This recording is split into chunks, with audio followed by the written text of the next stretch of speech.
আমি আর আমার ফ্রেন্ড মিলে ডুও ভার্সেস স্কোয়াডে ম্যাচ স্টার্ট দিছিলাম, কিন্তু আমাদেরকে ডিরেক্ট ল্যান্ড করাই কক্সবাজার। এখানে আসার পর আসলে বুঝে উঠতে পারতেছিলাম না যে এটা পাবজির লবি না ফ্রি ফায়ারের, কারণ দূরে ফ্রি ফায়ারের ক্যাম্পিং টাওয়ার আর পাবজির ঘোড়া দুইটাই একসাথে। কিছুক্ষণ পরে শিওর হইলাম যে এটা দুইটারই মিক্স। তার কারণ হচ্ছে দূরে পানির ভিতর দিয়ে বোট চলতেছিল, লবিতে মানুষ দেখেন আগে কি পরিমাণে আসছে।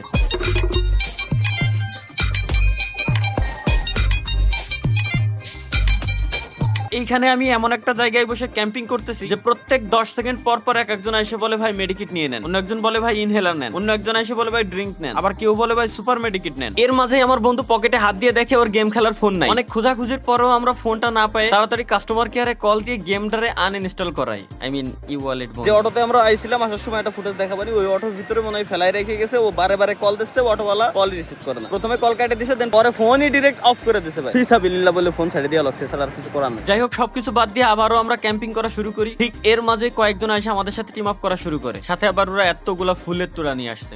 দেন আর কি সবাই নিয়ে চলে গেলাম হর্স রাইডিং এনিমি খোঁজার জন্য। এখন আর কোনো পুশ দেবো না।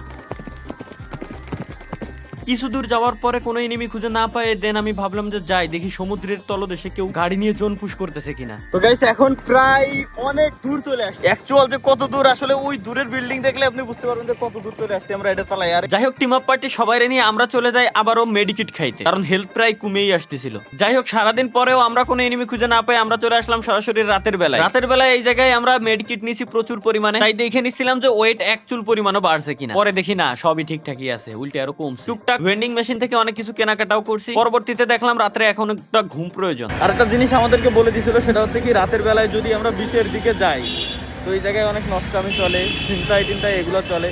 দ্যাটস ওয়াই আমরা রাতের বেলায় আর এই টাইপের কোনো রিস্ক আমরা নেই নাই। তাই সারাদিন যে আমরা গিফট গুলো পাইছিলাম ওইগুলো আমরা হোটেল ব্যাক করার সাথে সাথেই স্টাফদেরকে দিয়ে দিই। তো গাইস এইখানে আরেকটা জিনিস, আমি আসলে রেগুলার তো এখানে আসি না। ফার্স্ট টাইম যখন আসছি একটা জিনিস আমি রিয়েলাইজ করলাম, একটা জিনিস দেখলাম আর কি, সেটা হচ্ছে কি স্ক্যামার প্রচুর পরিমাণে আছে মোটামুটি। যেহেতু আমাদের দেশ, আমরা নিজেরাও স্ক্যামার ধরতে গেলে। যেমন এই জায়গায় ঘোড়ার সাথে আপনারা সাইডে বলবে যে ভাই পিকচার তোলেন, ঘোড়া নিয়ে একটু ঘুরেন। আপনি ঘুরবেন, ঘোড়ার সাথে আর একটা পিকচার তুলবেন, ওরা 50 টাকা করে চার্জ করতে যাবে এরকম। বাট এই জায়গায় তো সব সাবস্ক্রাইবারে আমার ভরপুর আছে, তো অলওয়েজ তাদের সাপোর্টেই পাইছে যাই এই আর কি। তো ওরাও চাই বসছিল আমার কাছে, একজন পিকচার এতগুলো তুলছেন 300 টাকা দেন। ওই 300 টাকা মানে গতকালকে উঠলাম ঘোড়ার উপরে একটু ঘোরাফেরা করলাম 40 টাকা দিয়ে, আপনি 300 টাকা চান কিভাবে? পাশে থেকে একটা সাবস্ক্রাইবার এসে ওরে থাপড় দিয়ে 300 টাকা চাষ কিভাবে এদিক সেদিক দিয়ে বলে কেউ ওরে কাদাই দিয়েছে, এমন একটা অবস্থা। যাই হোক, ধন্যবাদ। আসলে সব জায়গায় মোটামুটি সাবস্ক্রাইবার থাকলে ভালো লাগে, তাদের হেল্পে অনেক কিছু করা যায়। যেহেতু এই এরিয়া সম্পর্কে টোটালি আমি অজ্ঞ, তাদের হেল্প পাইছি, হেল্পে অনেক কিছু সাপোর্ট পাইছি। ধন্যবাদ।